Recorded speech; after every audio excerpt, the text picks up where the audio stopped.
Good afternoon. I'm Nicole Guajardo. I'm the Dean of the College of Natural and Behavioral Sciences at Christopher Newport, and I'm also a professor in psychology. Thank you so much for joining me today. What I'm going to be talking about is promoting yourself with dignity, pride, and no apologies. So just to start off, give a little bit of my kind of background and my story. So talking about my upbringing, I have a lot to say here, but when I think about what I'm talking about today, and as read sort of the contrast of how we're raised versus what we need to do as adult professional women. And when I think of my upbringing, I was really fortunate. Very loving parents. Hang on 1 second. What?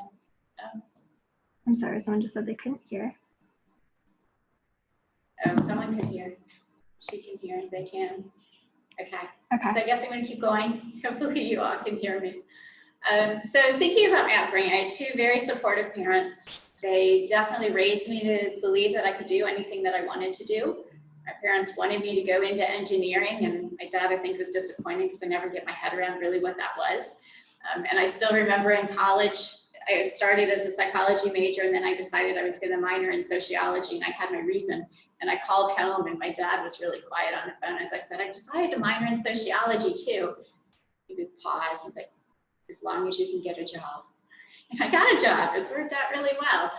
But when I think of my parents, I could do anything, but I was definitely socialized as a female because appearance mattered. And I would say that they also taught my brother, to present well, but I think it was kind of a different level. And so I think of kind of this combination of different messages I learned.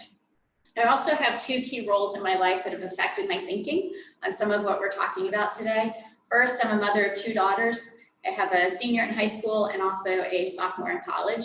And raising them, I want them to be empowered young women. I want them to stand up for themselves. I want them to be compassionate, kind, but I also want them to be assertive and stand up for themselves. And the other key role is as professor and dean.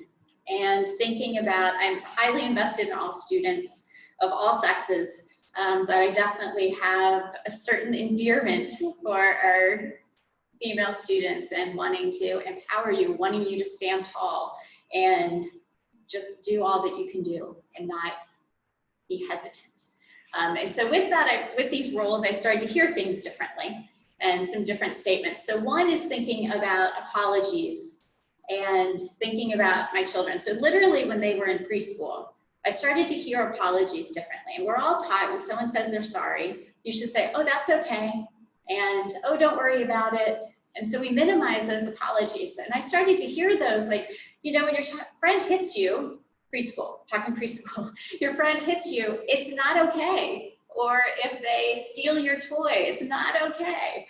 And so I started to teach my daughters, when someone apologizes, just say thank you. You don't have to say it's okay. You don't have to say don't worry about it. Just say thank you. And I honestly don't know if they do that anymore, but I tried really hard because I think it's important to say, well, no, it's not okay that you did that to me, but thank you for your apology. I appreciate it. And I also think about it with the students. So this may sound a little silly, but again, things that I hear. So my office is in Forbes. And it's not uncommon in Forbes, if I come around a corner, I might almost run into a student, or come down the stairs around the corner, I might almost run into a student. And this is just my perception, but I really believe that female students are more likely to apologize for that than males. Doesn't mean a male never does, but usually the response from a female student is, oh, I'm sorry. And I always say the same thing. It's okay, you didn't do anything wrong. Because you didn't do anything wrong. You don't need to apologize. Say, excuse me. And I think from female students, I hear it differently because we are sometimes taught to be more meek. And so I hear that apology as, oh, I'm so sorry, and a little meek when you did nothing wrong. So thinking about this contrast, I think as girls, and I certainly taught my girls similarly, be polite, be respectful, great qualities, don't let go of those. But we're also kind of taught to shy away from attention. Also consider others before ourselves. Considering others is not a bad thing, but we have to make sure we're considering ourselves too. And then as professional women, we need to be confident, we need to be proud, and we need to be able to self-promote. And I will tell you that part of my excitement of talking to you all today is that these are things that I've thought about later in life, and I want you all to get a jump start. I want you all to be thinking about these things much earlier and work towards them. So what I'm talking about today is really based upon two sources. And so those of you who have had class with me, don't give me a hard time for not citing throughout the whole thing. But these are my sources. So Women Don't Ask is one book, The High Cost of Avoiding Negotiation and Positive Strategies for Change, by Linda Babcock and Sarah Shever.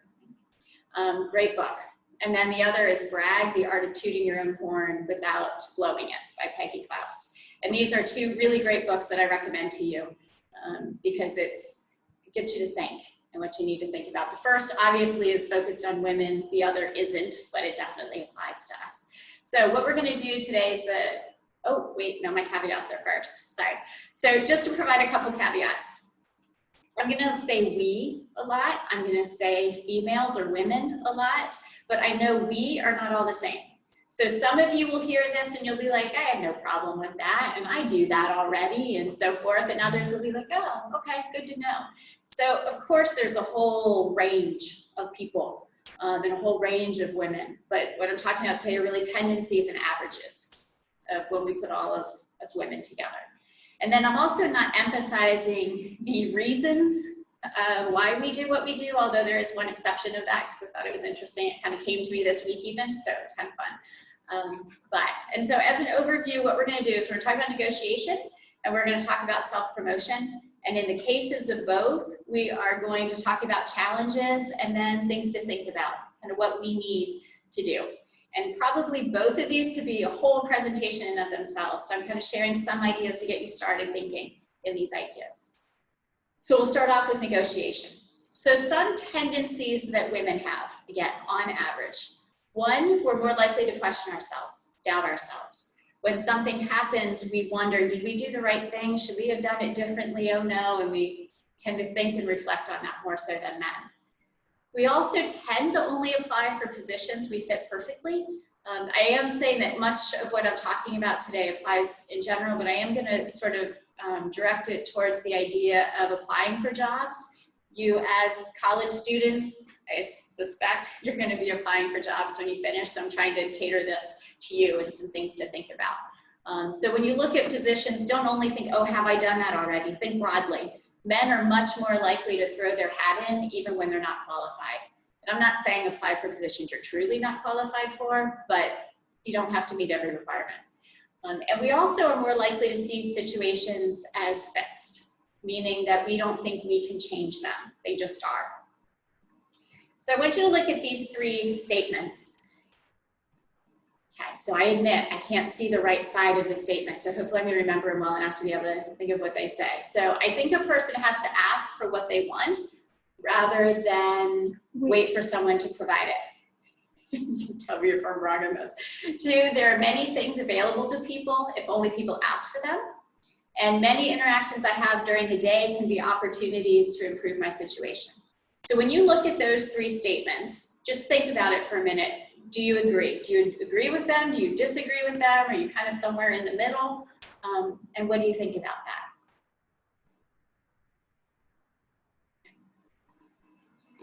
So some research has indicated that women are 45% less likely to agree with those statements than men are. So what is that? And actually first I'm going to talk a little bit about the why in this case. It's the only case that I'm going to talk about it. So Carol Dweck, some of you may know her work, some of them probably not, has done research for decades on mindset. And she contrasts a fixed mindset versus a growth mindset.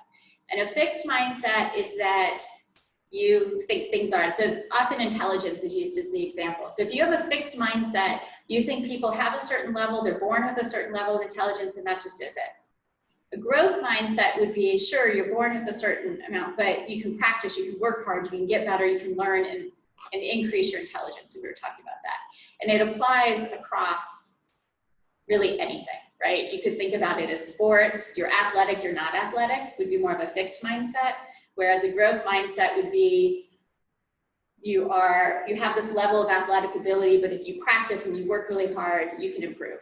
So it's a matter of control, right? With a fixed mindset, you think it just is what it is. With a growth mindset, I have control and I can do something to make a change. there's some research with 5th grade girls versus boys. And what Dweck does is that she gives them a challenging task. And the task varies with the study, but one is that she gave them in envelopes a set of essentially puzzle pieces that they were supposed to use to put together a geometric shape. Now, in that particular study, it actually wasn't possible because there were pieces missing. And it appeared as if you could put it together, but it wasn't going to work, which was the goal because it was supposed to be challenging. Well, what she has found across a series of studies, and I admit this work really started in the 70s, so it's been around for a while, was that 5th grade girls gave up more quickly in the face of challenging tasks than the boys did. And they were more likely to doubt their ability. So they had a more fixed perspective. So these girls, and I say bright girls because that was really the emphasis, is that there's no difference here between the girls and the boys' abilities. It was totally in the girls' perceptions that the girls were more likely to perceive their abilities as fixed and unchangeable. So they would work at it, and if it didn't work, it's, I can't do it. Now, I imagine talking to all of you and the years you were born, that the 70s and 80s sound like eons ago, and thinking it's not that way anymore. So I was looking at some current work, and one of the studies from 2018, not long ago, was that parents, the way they praised boys and girls as toddlers differed. So that they used more progressive praise, I think that's what it's called, progressive or progress praise with boys and girls. And that is the, you can do it, you just have to work harder, you have to push. And so even now, there are these tendencies that then shape how we think. So in that contrast, the boys believe that they could change through effort and practice. So this is starting in the 5th grade, and then I'm showing you those statements that were based upon research with adults, where women were less likely to agree with them. So we're more likely to see things that we can't change. So what is this, or what is the consequence of this? Well, it leads to women waiting rather than acting, waiting for things to happen. And I'll make some statements here about what our tendencies are, and you can connect it to what I was just talking about. So women are less likely to negotiate. And what are some reasons for that? One is that we tend to see negotiation as conflict. And on average, we like conflict less. And we also fear asking will threaten the relationship because we care a lot about relationships and we really define ourselves in terms of relationships. If you ask an adult male and adult female to introduce themselves and describe themselves, the female is more likely to say, I'm a wife, I'm a mother, this is my profession, this is what I do. Now, and maybe it's a professional context, so they start off with their position, but they're going to include the others. They'll be more likely to include the others than the men will be. And that's not necessarily a bad thing. Don't take these differences to mean that they're bad. But it does have an effect on our ability to negotiate. So thinking about this idea of perceiving negotiation as conflict, how do we address that? Because it's okay to not like conflict. I mean, if you're wanting to start fights all the time, that's a whole nother issue to talk about. That's not what we're after.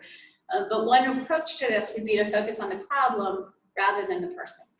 Right? So take an interest-based versus position-based bargaining approach. That if we're negotiating about something, it's really about the issue, it's not about our relationship. We can talk about this issue, and I mean, think about your roommate. You should be able to talk about a problem as roommates without it being an attack on the other person, right? And be able to work together. So here's just an example from Babcock and Lashiger's. So 2 men are quarreling in a library. One wants the window open and the other one closed. They bicker back and forth as to how much to leave it open, a crack, halfway, 3/4 of the way, and no solution satisfies them both. So the librarian enters, and of course the librarian's a woman. So she asks why one wants the window open, to get some air. She asks the other why he wants it closed, to avoid the draft. And so she thinks about it for a minute, and she opens a window in the next room that lets the fresh air in without a draft.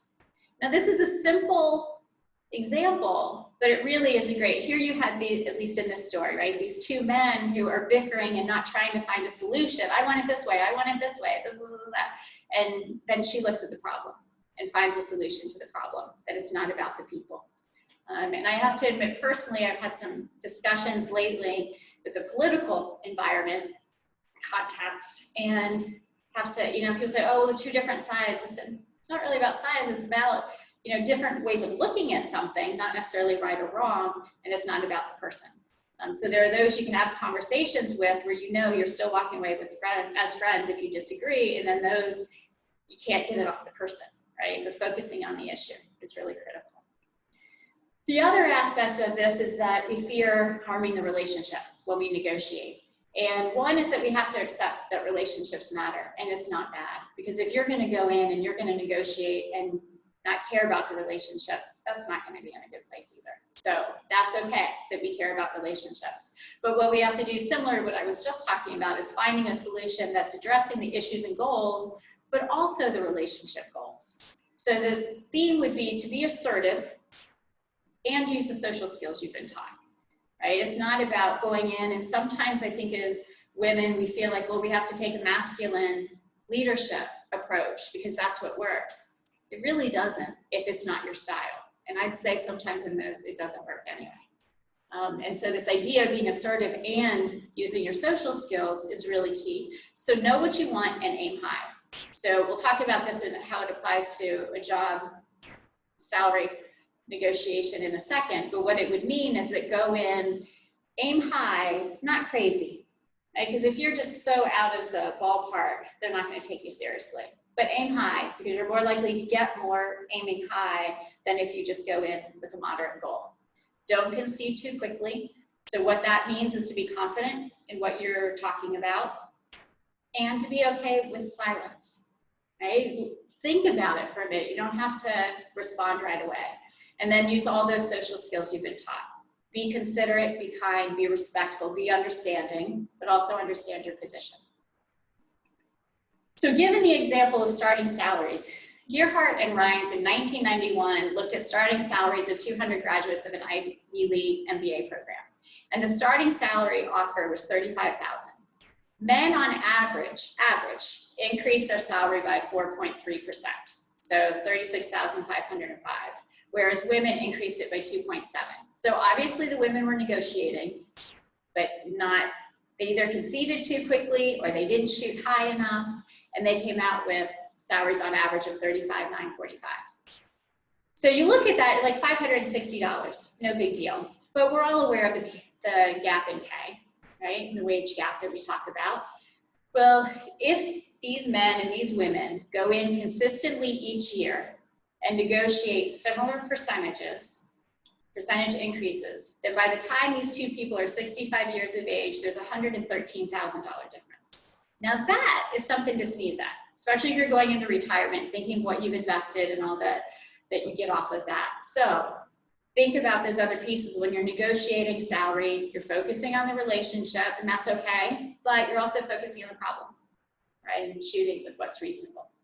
So a little bit more about kind of the whys. Why do we do that? Why do we sell ourselves short? One is we tend to be unsure of what we deserve and doubt ourselves a little bit more, like I said before. We also fear that it threatens the relationship. We feel like they might just take off the job offer, right? If we press too hard or we're unreasonable, that they're just gonna go away. And if they want you, that's not what they're gonna do. And if they do that, you don't wanna be there anyway. We're less comfortable with risk-taking in general.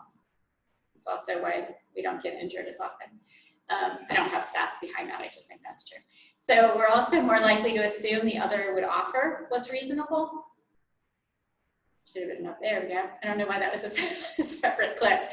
And then we also rationalize why an offer makes sense. And I can tell from personal experience. So I was a faculty member at Idaho State University for 6.5 years. It was my first faculty position, tenured there 6.5 years. And my husband and I, we really wanted to get back to the Southeast. So I came to Christopher Newport, and when they were talking about salary, now I admit, when I had the greatest discussion about salary, it wasn't at the point of the job offer. It was just telling me the situation.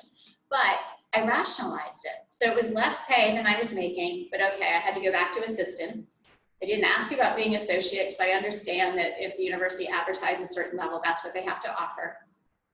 But I didn't press it. I rationalized why everything that he said, he being the provost at the time, made sense, rather than saying, but I also have 6.5 years experience that other assistant professors don't have. And let's factor that in. Now I did negotiate start date, which was actually a really great thing for me.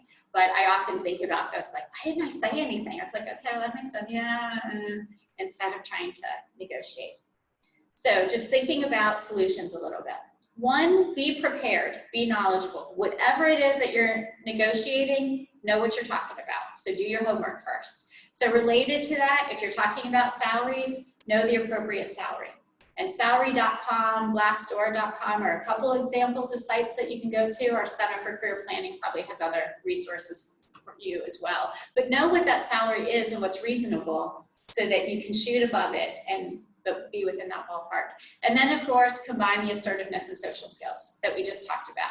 Be confident, kind, and considerate, but use your interest-based bargaining approach and really stand up for yourself, be firm, but be polite. No one's going to be upset with that person. So we're not trying to let go of all of those characteristics and traits we've been taught as females growing up. We're just adding to them, right, and standing strong. So with that idea, let's talk a little bit about self-promotion. So a good self-promoter sneaks up on you, grabs your attention, and wins you over without even knowing he or she is doing it. Thank you. I can't read that part, so first help me out here. And that was a quote by Peggy Klaus, who's the author of the second book that I mentioned. So talking a little bit about challenges to self-promotion. We as females tend to attribute our successes to others, family, friends, team members. So when we do something like, oh, well, really, she helped me a lot, or he helped me a lot, instead of saying, yes, I did do that. We tend to deflect compliments. So if I tell you, I really like your shirt, I really like your shoes, you can say thank you pretty easily. If I say, you really did a great job, or you're really good at that, which you don't really want to do because that's more fixed. But anyway, you're really good at that. More like say, oh, really, and so I work out at CrossFit and I hear this. I just hear things differently. And so I started to hear this with my friends and myself. So someone would say, wow, you did really well today. Say, oh yeah, but I scaled the weight and I didn't do, and like, you know what? We just need to say thank you. Don't make excuses, just say thank you. So as I'm talking to you about these things, no, I'm still working on them. And like I said before, I just want you to get a head start and work on them a lot sooner. We're also taught not to brag or talk about our successes.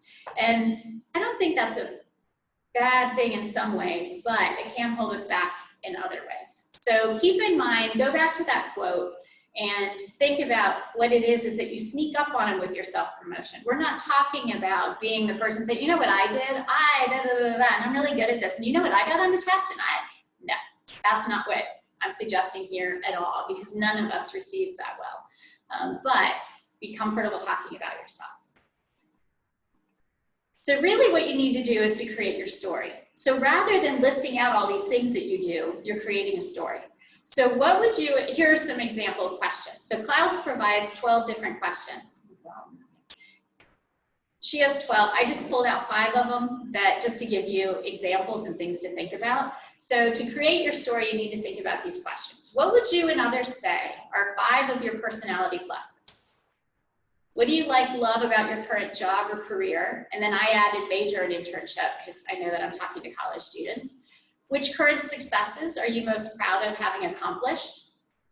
Or your current position, last job, internship, campus roles, anything else that you've been involved in? What skills have you learned in the past year? And in what ways are you making a difference in people's lives? So be thinking about those so that you can put together your story. So she talks about creating these different things I'll talk about, but one is a brag bite. So it's a snippet of impressive information, and I'm not going to be able to read this. Snippets of impressive information about one's better self expressed in a brief, quotable manner. They function as memory insurance so that people will remember something compelling about you. They can be dropped into conversations as single gems or pulled together to create longer brag-a-bombs. So to me, to be honest, when I first read this book and I looked at this, it's like, oh, you know, this quotable manner, like hear the pressure, memory insurance, like put this together and it's just like, okay, really, it's telling your story. So I'm putting myself out there today because I created a couple for myself that I'm sharing with you. So another question that I didn't put on that list though that Klaus talks about is, what do you do for a living? We get this question all the time. Like you get, what's your major all the time. Once you get into a certain point, this is the form of that question. So I'm a professor and a dean at a university. I went to college when I was 18 and I never left. It's taking kind of just this little fact and just giving a little flair to it, okay? A brag-a-log is a longer version. So it ranges from 30-second elevator pitch to a 3-minute monologue, information about oneself that's conveyed in a conversational, story-like fashion that's memorable and elicits interest, excitement, and admiration. Now, 3 minutes talking about yourself, a long time. So I don't know that you're gonna run into that one very often. Like even on a job interview, you wanna be thorough and comfortable talking about yourself, but you don't wanna go on a little too long. But anyway, so the idea, instead of just that one-liner that you could say when you're introducing yourself, it's more. Okay, so just as an example, trying to create that. So if I take this, what would you and others say are 5 of your personality pluses? Well, I identified 2 for the sake of this example. I'm compassionate, and I'm also able to see multiple sides of a situation. So pulling this together, I could say, as a dean of a college, I work to resolve challenges, typically those faced by students and by faculty. Sometimes people just need to be heard, and other times they need a real solution. Often people feel better when they leave my office because they know I listened and I truly heard their viewpoint. I also am able to frame situations so they understand them better, which enables them to develop a solution. Now, if I said that to you, which I kind of just did, but if I said that to you, did you roll your eyes? Did you think, oh my gosh, you think she's so solemn? Probably not, hopefully not, but probably not. And because it's in the story of just talking about what I do and kind of throwing in there what I do well, but not throwing at you what I do well. And so that's really the idea behind these brag-a-logs and brag bites. So to give you another example, what do you love about your current job, career, major, internship? So I'm going back a little bit and imagining if I were closer to graduation and I'm a psychology major, and a high school friend of mine once told me that he noticed that I always liked watching people when we were out. Could sound creepy, but the fact is that I'm curious and love learning about social and cultural factors that affect how people think and behave. I want to understand why we do what we do. Trying to relate that to what I do now, I could also add, this interest has helped me in administration because I truly want to understand the dynamics within the college and university to create a better learning environment for our students. So why do I love what I do? This is why, this is how I become interested in it, and this is what I love about it. Again, I'm just telling you a story, right? Not bragging about myself, but selling myself to you. And that's really what this is about. So in doing this, what you really need to do is plan ahead. So first, let me pull all this out, answer the questions. So take some time, right now where you are, I encourage you to use your phone and take a picture of this slide so that you can think about these at another time and go through them and really be comfortable with it. What would you and others say are 5 of your personality pluses? So if you were all here, I'd make you do it with each other. So just be thankful, I guess, you're alone in your rooms. But the idea of just being comfortable saying, you know what I'm good at? This is what people tell me, that's okay. And what do you believe as well? And being able to go through those to get your information together. And then you use that to develop brag bites and brag-a-logs. They need to be authentic, compelling, delivered in a conversational style. So you need to get comfortable enough with these that you can just pull them up. And then you create a grab bag. So you have, this is what Klaus would say, you have a grab bag, have all of these different snippets, and then you can put them together in a way that's appropriate for wherever you are at that time. And I also really think you should be prepared wherever you go. You never know who will be the one who's going to help you with that next step. It could be friends of your parents. It could be your friend's parents. It's a little tricky to say those 2 things. But you know, you might just go visit a friend for a weekend. Be comfortable talking to their parents about what you're interested in, because you don't know. They might be a link, or could be a link to a link. When I was in Idaho, and the way that little part of my story is, I was in West Virginia finishing grad school. My then boyfriend, well, fiance at that point, was in South Carolina. I finished, went down to South Carolina, we got married, I took him out to Idaho with me. And he was great enough that he resigned from his position to follow me because, well, he's good. But also, I had been to graduate school, and he knew that this is really what I wanted to do. We were in Pocatello, Idaho. I don't know if any of you are familiar with it, but it is not a big city. And so the first few months out there were a little stressful because I didn't know what he was going to do. And I really appreciate the fact he quit his job for me, but I really wanted him to find something else.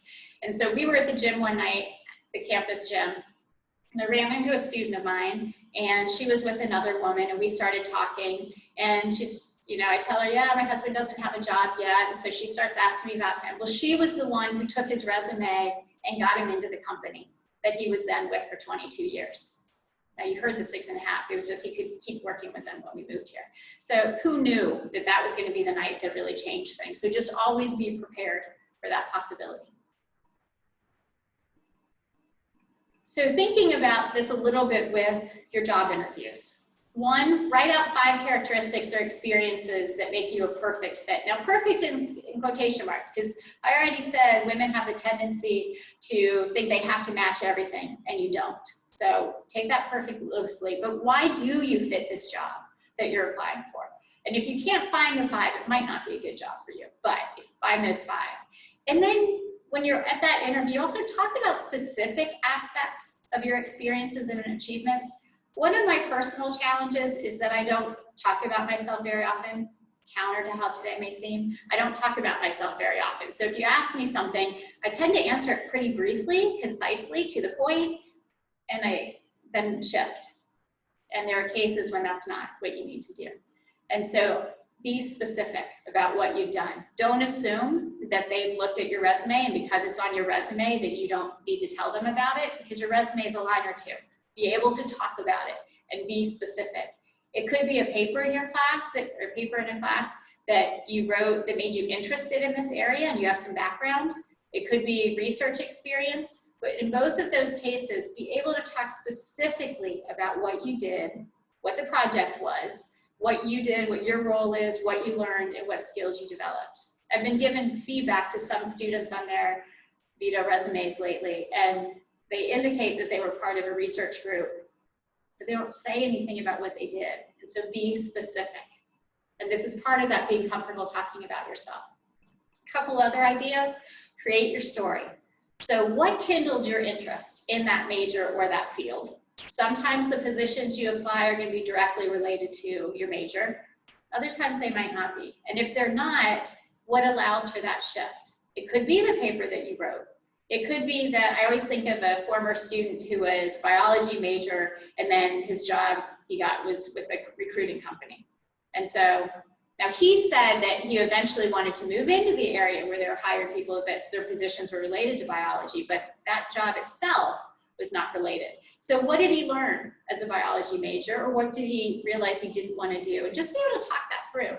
So why are you interested in that position and field? Be able to tell your story. Maybe it's something that started in childhood.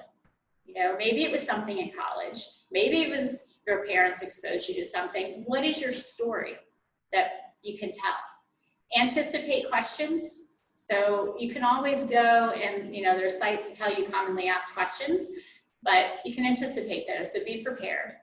And also be prepared to identify a weakness and then put a spin on it, positive spin. So when I think of myself, and some of you who know me will laugh at this, but one weakness is that I give a lot of thought to what other people are thinking. And it's a weakness because it can make me timid. So there are situations, I'll give you one you've related to and one you'll be able to relate to at one point. So freshmen dessert receptions. I can walk up to students because they are new, they want to meet people, they want to get connected, and so I can do that and do that small talk. I also go to the senior graduation celebrations, December graduation celebrations. I'm much more timid about walking up to people because I'm thinking, like, why do they care who I am right now? They want to spend time with their family and their friends. They're not saying, oh, who's that from the university? And so that can make me timid because I'm kind of overthinking perhaps what they're thinking. But it's also a really good characteristic because thinking about others is also what I think makes me good at my job, and being aware of different perspectives, student perspectives versus faculty perspectives. Not that they have to be versus, but compared to faculty perspectives or perspectives of others at the university. So it's really a good thing, but it can also hold me back. And so being able to talk about that. So a couple conclusions. Recognize that you'll benefit from negotiating. And I'm going to kind of laugh here and be honest with you, because when I first wrote that, I said, recognize that you're going to have to negotiate. I I haven't negotiated a lot in my life, so I softened that statement a little bit. But you be assertive and use your social skills and focus on the problem. You know, when I think about the idea of negotiation as conflict, I bought a car. My husband and I bought a few cars together, and we look at cars together, we pick out what we want, and when it comes to negotiating, I step away and say, go for it, because he loves it, and I feel like it's conflict. So it's something I need to work on still, and in some cases, I'm great at it because it's a really strong position, but that one I want him to deal with. So as I said, I'm still working on these things too. But focus on the problem. So if I were negotiating that, it's not this salesperson I'm offending. He didn't even build that car. But it focuses on the problem and really what's reasonable for that car. Be comfortable talking about yourself. So practice it with your good friends. And if they're not here today, you can share what we've talked about and work on this together. Accept credit when you deserve it. Similar to when I'm telling my kids, don't say, oh, it's okay, da, da, da, when someone's apologizing, just say thank you. Just say thank you. Don't accept other people's credit. Don't take credit for what you haven't done. If someone else takes credit for what you've done, be comfortable talking about yourself and being able to assert, you know what, this is my story, right? And be able to tell your story. And really reserve, I'm sorry, for when you do something wrong. And really, it means all the more so, not just a kind of casual something. So don't question yourself, but rise up and go for it. So if I understand correctly, I have a few minutes for questions if you have any. I don't know if you do, but if you do, we have some time. If anyone has any questions, feel free to put them in the chat and we'll read them out.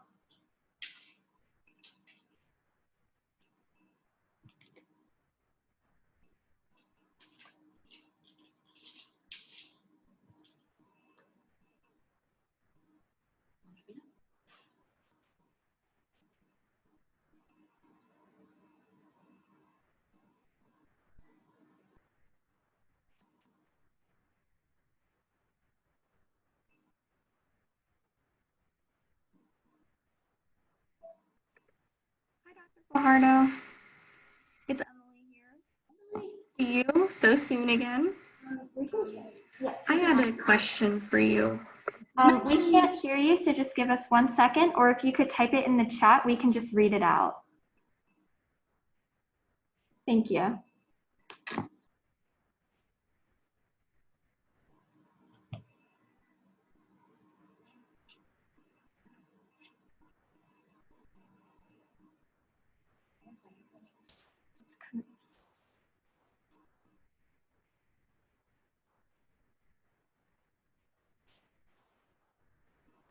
This says, hi, Dr. Guajardo. You mentioned being prepared to talk about a weakness. And I think she might be finishing her question. What are some good ways to handle talking about a weakness? So you're doing it in the context, well, I could think of two contexts. One, if it's in a job interview, they probably explicitly asked you, you know, what is your strength and what is a weakness? And so in that context, I think it's similar to what I did of recognizing something that you could grow with and then being able to frame, well, it's also a good thing. Or if you don't know how to flip it on that, also think, what are you doing to work on it? And so I think it should be related. You could apply it to the context, not just something about, I don't know, how you interact with your friends or something, but something relevant to the job. And be comfortable talking about it, because in that comfort, you're also conveying the fact, of course I have a weakness. We all have weaknesses. And what's a challenge is if they ask that question, you don't have an answer. And it is one of the harder things for us to talk about. One, we don't like to put our weaknesses out there, but also being able to frame it. So really give that thought before you go to an interview, because there are good odds that you'll get that question. Our next question says, how can you apply these techniques when you are working with men who are unresponsive to your concerns or stereotype against women? Yeah, it's a really good question. So when I was listening to the other presentation, I realized it was hard sometimes to hear the question. So I don't know if you all, but I guess you can see the chat. You know the question? Okay. So I think I have a couple angles on this. One is to persist in who you are and recognize also that, let's just imagine working with the greatest man possible. right? He's very understanding. He's not biased in any outward way, at least. But he also is going to make assumptions because the way he approaches things is very different. If he wants something, he's going to ask for it or so. And so it's all the more reason for you to be able to talk about yourself and share what you've done. I realized there's part of, I just realized there was something I had that I didn't see before. But for example, right now, virtual. Some of you have had virtual internships. Some of you may have virtual internships next semester, or excuse me, next summer. And so sometimes you need to communicate in email, right? What you've done and report to your supervisor what you've accomplished and what you've done. And so part of it, I think, there's no easy answer to what do you do when you have men who are biased against women. Be persistent. Let other people know what you've done. And when you are reporting what you've done and telling that story in the way that we're talking about, people are going to hear it. And I think the other is sometimes you do have to adapt. I have, it's always touchy talking about these things when you're students at CNU and I work at CNU, but I have a colleague with a very different style than mine. Much louder, much more like a bull in a china shop kind of approach. And I've had to adapt to that. And I am louder and I am more argumentative sounding in interactions with that person than I am with anyone else. So sometimes you have to rise to have a style that's going to work with a particular person, even if it isn't the style that you use otherwise. And our final question is, what is one piece of advice that you would tell your younger self? I think similar to what I've talked about today. I guess it's not one. I admit that I have always been someone who does, like I'm sort of assertive. I always got satisfaction out of doing something someone didn't think I could do.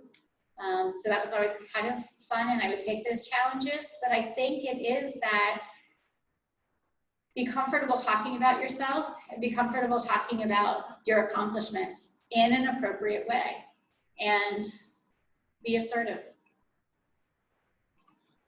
Thank you so much, everyone, for joining in this breakout session. As you can see here, we are going to take a short break before lunch. So feel free to get up, stretch, and then come back on for the general session link for lunch. And thank you, Dr. Guajardo, for speaking today.